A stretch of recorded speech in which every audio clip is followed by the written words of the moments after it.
안녕하세요. 미술 비전공자가 그림을 이야기해주는 끄약이에요. 끄약은 그림을 그리는 약사라는 뜻이에요. 그리는 걸 너무나 좋아해서 이렇게 흔적을 남기고 싶어서 채널을 새로 팠습니다. 영상 끝에 제가 나올지 모르니 끝까지 시청해주세요. 약사가 된 후 일에 파묻혀 취미생활은 접어두고 일만 했는데요. 너무 무료하고 재미없어서 다락방에 꽁꽁 숨겨둔 그림 상자를 오늘 열었어요. 너무 낡아서 쓸 수 없나 걱정했지만 작동은 돼서 다행이에요. 여러분들도 지친 일상 치유를 위해 연필 한 자루 종이 한 장으로 시작해보세요. 초보자분들도 쉽게 할 수 있게 팁도 많이 드릴게요. 약사가 그림을 그리는 게 생소하죠? 어렸을 때 만화책을 너무나 좋아했더랬죠. 그래서 만화가가 꿈이었답니다. 엄마한테 등짝 스매싱 후려맞고 현실은 그렇게 흘러가지 않았고 취미로 남기기로 했어요.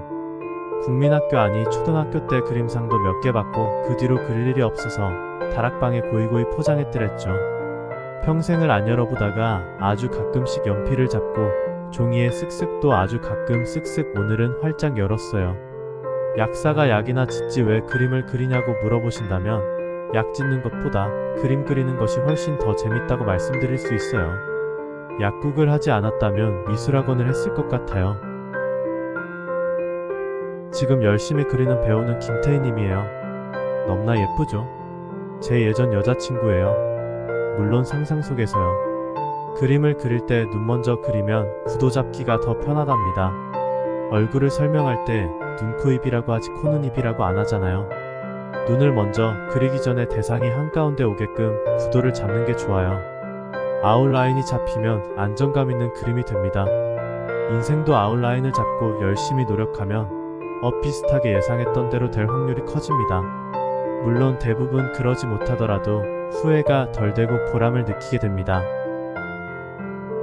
그림도 윤곽을 잡지 않고 막 그리게 되면 머리를 그려야 하는데 이마가 맨 끝에서 잘리고 귀를 그려야 할 때 이미 볼따구가 반만 난거나 턱이 주걱턱이 돼버립니다. 그때는 이미 수정하기 어려워 찢어버리거나 X 쭉쭉 긋고 다시 그려야 하는 불상사가 생길 수 있어요. 지금 김태희님 사진은 센터가 어딜까요? 코와 오른쪽 눈 사이라서 대략 그쯤을 중앙으로 픽스했어요. 정확히 픽스할 필요는 없어요. 대략 감으로 잡으시면 됩니다. 이렇게 구도를 초반에 잡고 그리시면 머리나 볼이나 턱이 잘릴 일은 없습니다. 구도를 잡는 법은 정말 많아요. 전체를 뭉뚱그려 둥글게 한 뒤 십자가를 긋던가 네모를 크게 그라고 직선을 써서 줄여나가던가 여러 방법이 있지만 저는 정중하에 신체 어디 부위가 올 거고 그걸 기준점으로 눈을 먼저 그리는 스타일이에요. 꼭 눈 먼저 안 해도 돼요. 본인이 편하게 그릴 수 있는 부분부터 시작하셔도 됩니다. 코를 먼저 그려서 구도 잡는 게 편하면 코를 먼저 그려도 됩니다. 그런데 입술을 먼저 그리거나 귀를 먼저 그리는 사람은 없습니다. 혹시 변태라면 그럴 수 있습니다. 그럼 저도 귀나 입술 먼저 그려야 하는데? 키읔키읔 예외로 초절 고수들은 일부러 어려운 구도로도 시작할 수 있습니다. 이미 경지에 올랐기 때문에 그냥 감대로 그려도 잘 그립니다. 초보자는 재미로 그리고 실력이 쌓이면 더 잘 그리려고 그리고 잘 그리게 되면 고수처럼 그리려고 그리고 결국 그리는 건 다 똑같아요. 아까 눈을 먼저 하는 이유를 한 가지 더 말하자면 우리가 무슨 일을 할 때 쉬운 일을 먼저 하고 어려운 걸 나중에 하려고 하면 골머리가 딱딱 아픕니다. 반대로 어려운 일을 미리 끝내놓으면 그 다음은 술술 풀려요. 눈이 인물화에서 가장 어려운 부분이라고 생각돼요. 그래서 저는 눈을 먼저 해놔야 마음이 놓입니다. 코를 먼저 그려놓으면 불안해서 그리는 내내 걱정과 근심이 있는 채로 그릴 것 같아요. 눈이 정말 그리기 어려운데 눈은 대부분 경사져 있습니다. 그리고 양눈의 각도와 평형이 다르고 눈꺼풀의 두께도 다르고 속눈썹 길이도 다르고 홍채 크기도 다르고 눈동자 크기와 애교살도 달라요. 빛을 받는 밝음과 어둠의 정도도 다릅니다. 그 차이를 캐치하지 못하고 조금만 틀어지면 짝눈이 되고 인상 전체가 달라집니다. 만화 캐릭터는 상대적으로 삑사리가 많아도 인상이 안 바뀝니다. 왜냐하면 복잡하지 않아서예요. 단순한 2D보다는 3D가 명암까지 표현을 해야 하기 때문에 인물화가 어렵습니다. 그래서 구도 잡는 연습을 반복하고 집중하면 복잡한 구도와 구조의 대상일지라도 그릴 수 있어요. 초보분들은 정확히 표현하는 것보다 구도 잡는 연습을 하는 게 실력 향상에 큰 도움이 됩니다. 물론 저도 비전공자 초보지만 전문가 눈높이에서 알려주는 팁보다 비전공자 눈높이에서 알려주는 팁이 어떤 면에서는 더 와닿을 수 있기에 팁을 드리고자 합니다. 예전에 약대 다닐 때 교수님들께서는 학생들이 다 아는 줄 알고 어렵고 복잡한 내용도 술술 설명해 주셨습니다. 하지만 중간고사 이후 교수님께서 저희들에게 큰 실망을 하셨습니다. 다 알아듣는 줄 아셨다고 합니다. 다음부터는 쉽게 설명한다고 했습니다. 이렇듯 기초가 없거나 생초보인데 잘 그리고 싶은 욕망에 어려운 강의를 듣거나 미술학원에 등록했더니 선 긋는 것만 시키고 도형 그리는 것만 시키고 더 어렵고 재미가 없어져 흥미를 잃게 되는 경우가 있습니다. 가장 중요한 건 흥미를 잃지 않고 흥미를 점차 늘려나가면서 그려야 합니다. 잘 그리는 사람들 보면 한 번에 휙휙 하는 것 같아 보이죠? 물론 그런 고수들도 있지만 저 같은 경우는 영상에서 한 큐에 그리는 것 같지만 그리고 난 뒤 눈이 짝짝이고 표정이 이상해서 지우고 수정하고 다시 그리고 또 수정하고 계속 같은 패턴을 반복합니다. 완전 노가다예요. 몇 번의 수정 끝에 만족할 만한 결과가 나와야 하지만 그렇지 못하다고 흥미를 잃으시면 절대 안 됩니다. 원래 여러 번 반복하는 게 정상이에요.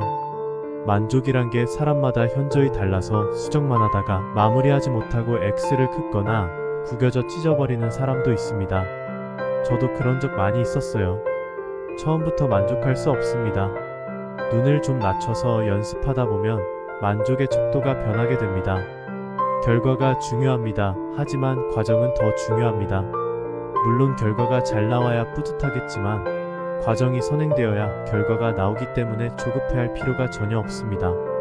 미대 입시를 위해 연습하는 경우라면 시험 날짜에 맞춰야 하기에 조급하고 빡세게 해야겠지만 취미로 그리는 경우에는 조급함이 흥미를 떨어뜨릴 수 있기 때문에 느긋하게 하시는 걸 추천드립니다. 손쉽게 연습할 수 있는 예로 크로키를 추천합니다. 나는 인물화를 그리고 싶은데 무슨 크로키냐 불만하시는 분들이 계신데 크로키만큼 그림 실력을 향상시킬 만한 게 없다고 생각됩니다. 운동도 PT 끊고 헬스장 끊고 등산 장비 챙겨서 뭔가 거창해야 운동 좀 했다고 보람을 느낀다고 하겠지만 그게 오래 못 가고 점차 운동 빈도수가 감소되다 아예 안 할지도 몰라요. 정작 제일 좋은 운동은 걷는 거예요.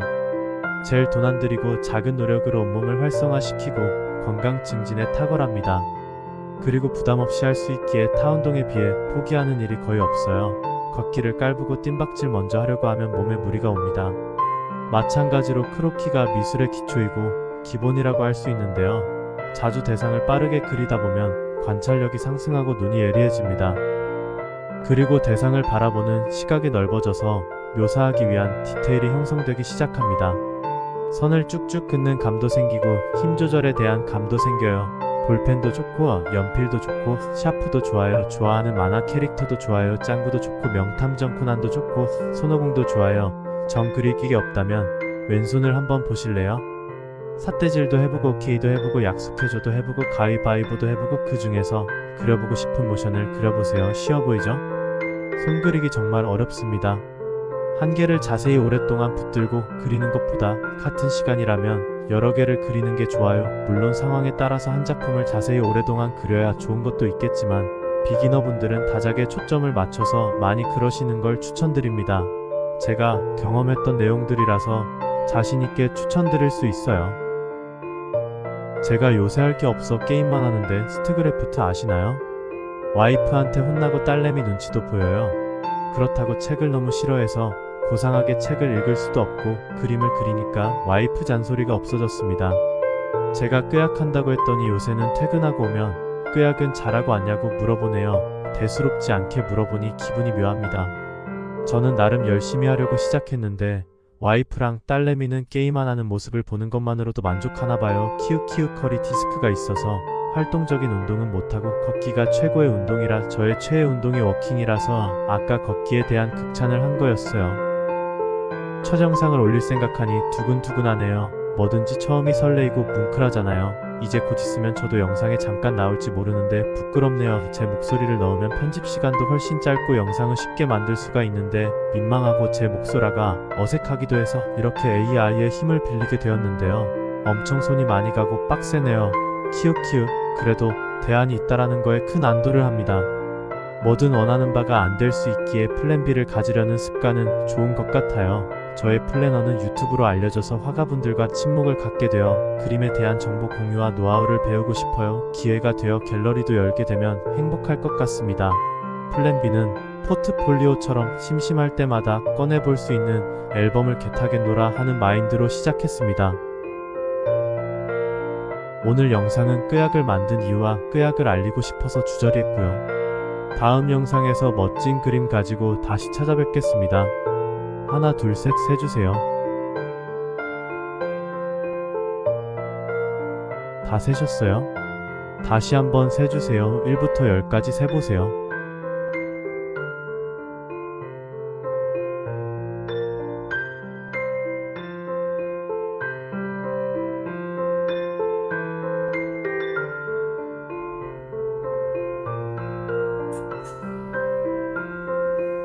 짜잔. 다음 영상에서 만나요. 빠잉.